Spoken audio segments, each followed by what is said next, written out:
back to another episode of Mashup. We're your hosts, Scott and Ariel. That's right. And on this week's episode of Mashup, we take a look at the Shrine of Remembrance, as well as the art of cosplay. Now, Ariel, I'm wondering, how many landmarks in Melbourne can you name?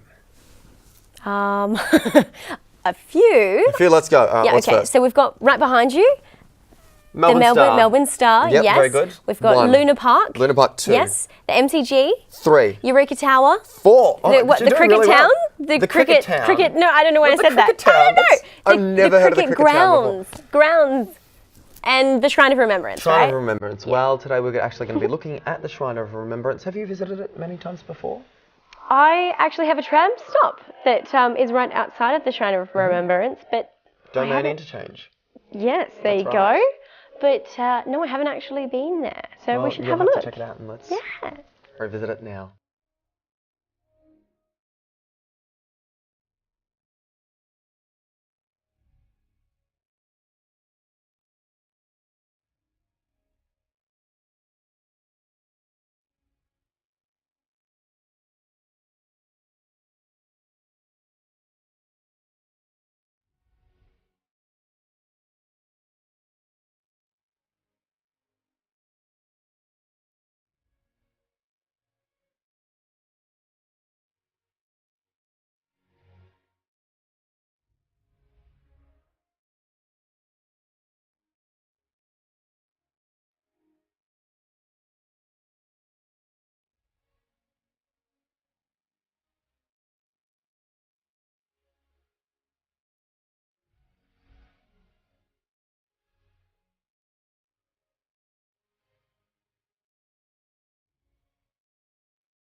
Scott, I found that really moving. Yeah, I'm not surprised. It was incredibly moving. And Yeah. I think we should reflect as well that 2014, it's the centenary since World War I started. And in Victoria, we lost 19,000 young Victorians during World War I.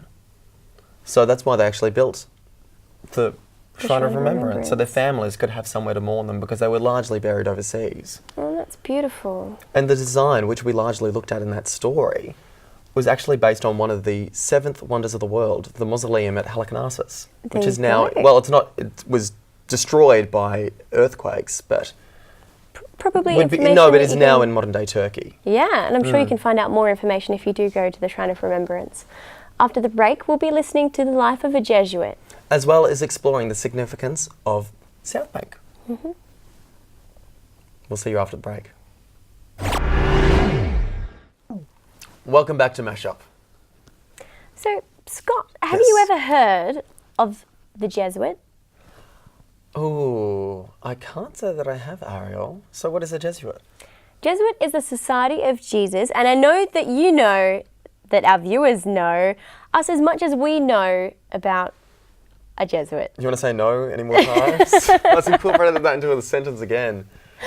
But don't worry, we have a Jesuit brother who is more than willing to explain to us the life of a Jesuit. Let's find out more. Hello, How are you hello, doing? hello, Paul. Hello. Good afternoon. Yeah. How are you doing? I'm very fine. I'm doing fine. Good. Good. Okay, just to start things off, you're part of the Jesuit, right? Yes, what we call it, the Society of Jesus. Yes. For, Could you give us a definition of what exactly is a Jesuit? well, firstly, the Jesuits was founded in. It's a religious congregation founded by Saint Ignatius of Loyola and established the Society of Jesus in the 1500s. So that started off our group, the religious congregation called the Society of Jesus and commonly called as Jesuits. From there, from about 7 companions, the group has grown to even as big as 15,000 or 20,000. So the Society of Jesus has many works. I think in Australia, we're basically involved with schools, education. We're involved with social work. We're also involved in some media work and in some other mission areas. So the Society of Jesus is very diverse in its work. Maybe the most important thing for us is that we always try to find where the will of God is and where we could be of help to the people, especially to the poor and those who are in need. What's it like to be a part of the Jesuit? I mean, what exactly is your position in the Well, Jesuit? I'm a what we call because the Jesuits has priests and brothers, so I'm a brother. So I don't become a priest, so I remain a brother. Okay.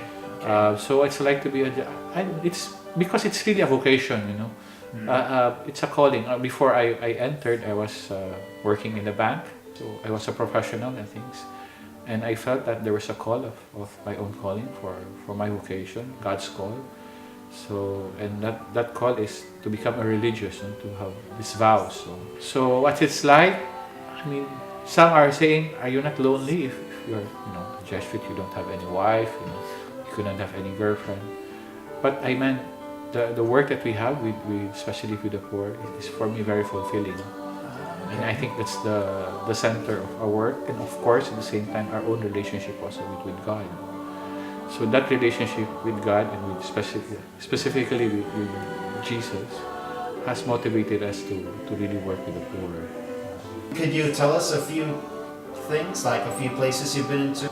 The Jesuit is international religious congregation. So in Southeast Asia, we have Jesuits in Indonesia, Thailand, in Japan, in Korea, in East Timor, in Myanmar, so in Singapore. So we're all over Southeast Asia. I'm here in Australia because of a specific program for the Jesuits. So we have a kind of renewal program that we do. That's for about 7 months, and we usually do it outside our country. And so what we do here is that we get exposed to the work of the Jesuits here in Australia. 2 major works here in Australia. One are the schools. We have Xavier College, we have St. Aloysius College in Sydney, and St. Andrews Riverview also in Sydney. And also we have the work for social services. So we have the Jesuit social services, which I was also exposed to for a month. So I've interacted here in Australia with the migrants and asylum seekers. Just simple teaching English of the migrants and the asylum seekers, and just knowing their situation. Earlier, you mentioned about calling. How exactly did you find your calling to become a Jesuit? Well, it's a vocation to religious life is not just an instant thing that maybe just overnight. Oh, I think I want to be a religious. I want to serve God or the people. It took time. It took time for me. Maybe my experiences when I was still a student, I was much involved with church. And the turning point I have was the World Youth Day in the Philippines, which was way back in 1995. Oh, okay. So World Youth Day was the time when the Pope came to the Philippines. So this is the time that I met the Pope, and I think that changed my whole view of my whole life. That I think I'm called. And I was so admired by Pope John Paul II at the time, who was Pope, and visiting the Philippines. And he had that charisma really to attract young people. and he was challenging us to serve God, and to offer our lives to God. Do you find your work fulfilling? Or do you find fulfillment there? Yes, I've been a Jesuit for the last 17 years. And I mean, there are even our Jesuits who've been, 50 years in the society. And I'm happy. I'm so happy for the last 17 years. And I think I'll continue to be happy even the years to come as a Jesuit. Given that I knew next to nothing about the Jesuits, I can say I found that incredibly informative. Absolutely. He was very enlightening. Yeah, he was. Now, Ariella, I'm wondering, how much time do you spend in South Bank? A fair amount of time, Scott. I have quite a few friends that live there. I've actually worked there as well. Oh, I see. Whereabouts? Because So on South Bank Boulevard and South Bank Promenade. there you Both go. very So you cool know it quite places. well. Yeah, I am very familiar with South Bank. I've got to say, I always wanted to live down in South Bank or South Melbourne even. It's such a great place because of the arts precinct. You have the Melbourne Theatre Company, you have the Malthouse Theatre, you have the Arts Centre. You have so many great bars. You've got Crown. Place Well, to be. We're Place about to be. explore what exactly South Bank has to offer. Let's take a look. South Bank was formerly an industrial area and part of South Melbourne. It was transformed into a densely populated district of high-rise apartment and office buildings beginning in the early 90s. Significant and rapid residential development has occurred in South Bank in recent years, with the population skyrocketing. The vast majority of residents live in high-rise apartments, the tallest of which is the 300-meter-tall Eureka Tower. The 92-level tower is one of the world's tallest residential buildings.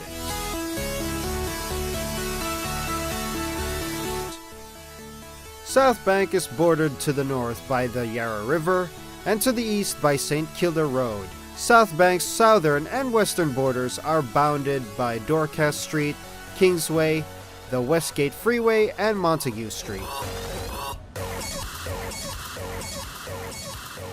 The life and soul of South Bank is the affluent, buzzing South Bank Promenade.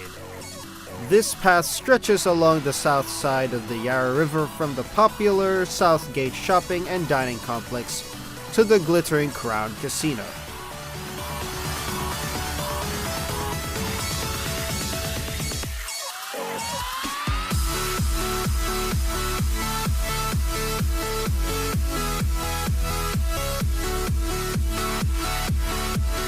The promenade is packed with cafes, shops, and restaurants, with a sprinkling of upmarket hotels, major offices, public art, and swish new apartments. The variety of things to do and splendid city views make it the perfect place for locals and visitors to drink, dine, stroll, and watch the occasional street performers. South Bank is an important cultural hub that includes the Melbourne Arts Centre, Melbourne Recital Centre, the National Gallery of Victoria. It also includes the Melbourne Exhibition Centre and the Polly Woodside Maritime Museum.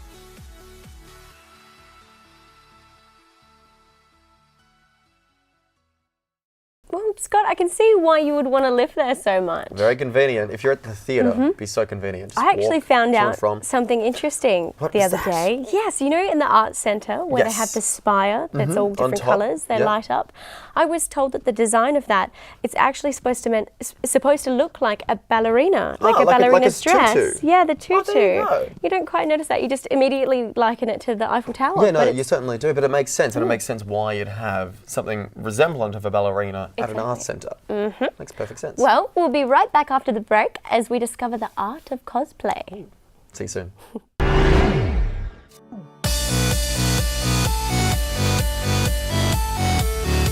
Hello and welcome back to Mash Up, the show that showcases Melbourne. With Halloween a few weeks ago and Christmas less than a month away, we all love dressing up in many different forms. I do. I know you do. And that brings us to our next story on the creativity of cosplay. Cosplay. Yes, cosplay. Let's take a look. Costume play. Yes.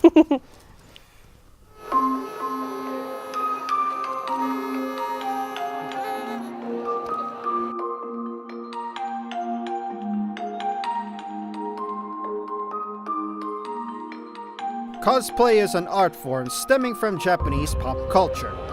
It involves buying or building a costume of a person's favorite character from their favorite anime, manga, movie, TV series, or video game.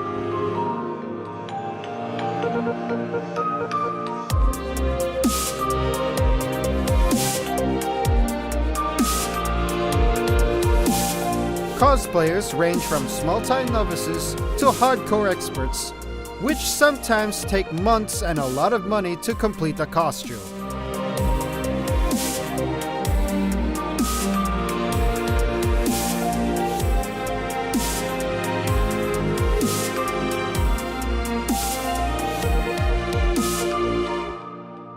Greetings!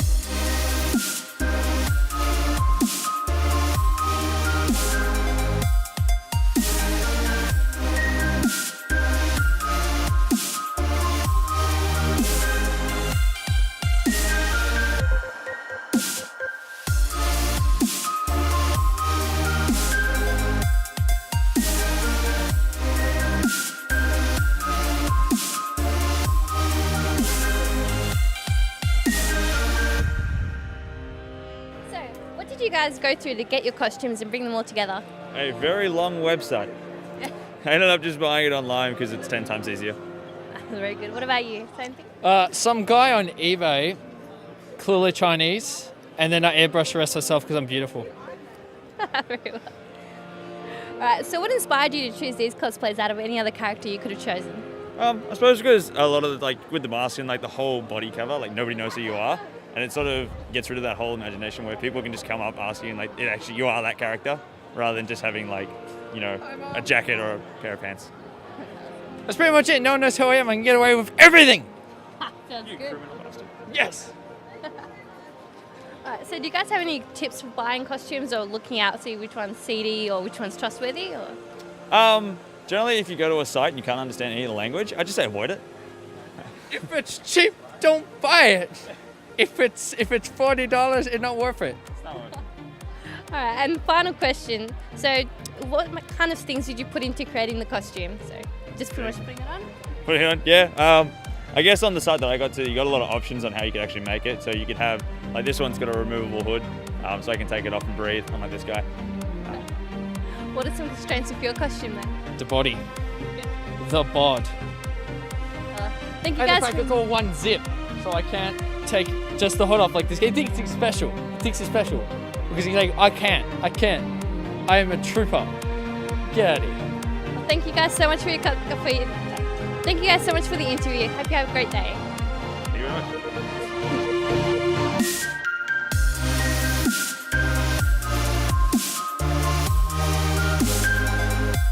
Cosplay is done all over the world and is all about bringing a community of passionate, geeky people together.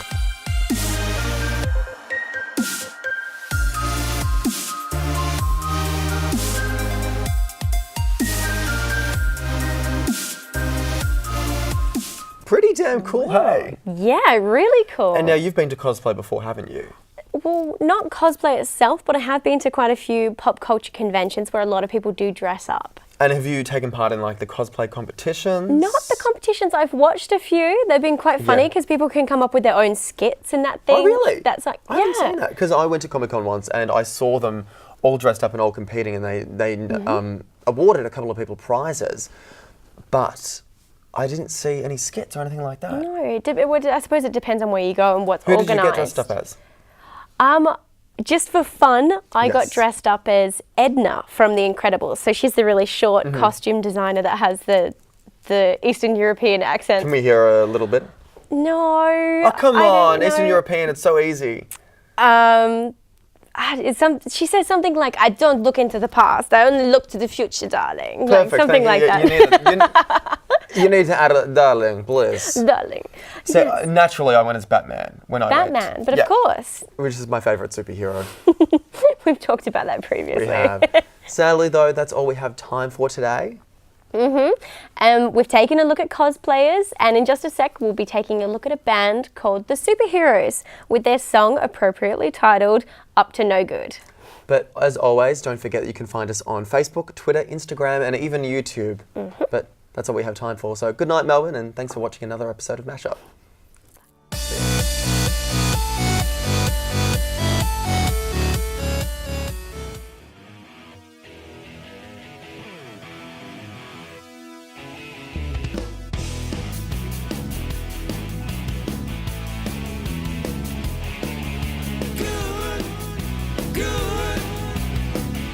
You're up to no good.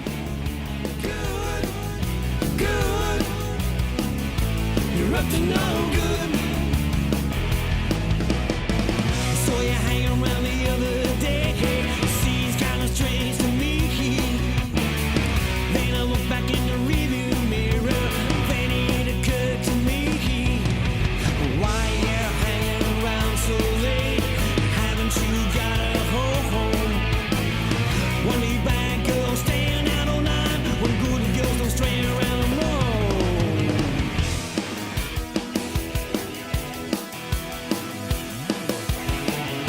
Good, good.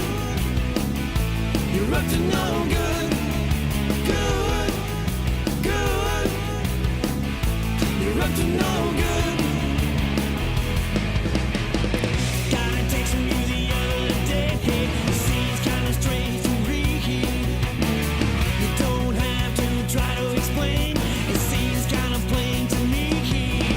With your skin tight jeans and your low cut top, dancing next to little shoes. No wonder you are the queen of the ball, with the boys and the girls on the evil crew.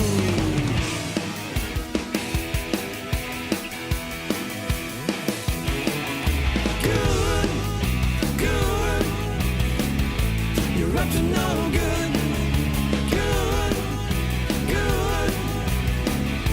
You're up to no good. Come on.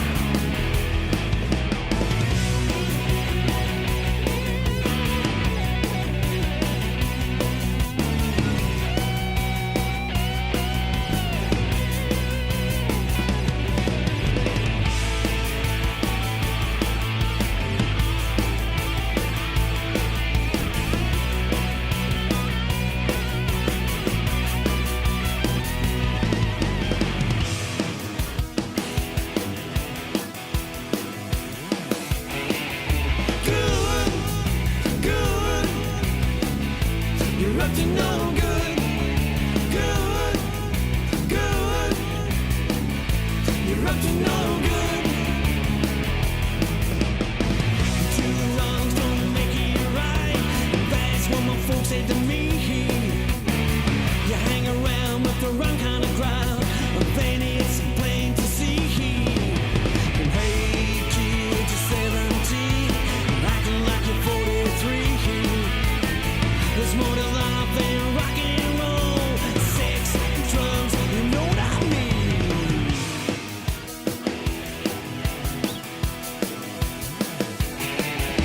Good, good. You're up to no good. Good, good. You're up to no good. Good, good. You're up to no good. Good, good. You're up to no good. Wow. Good, good. You're up to no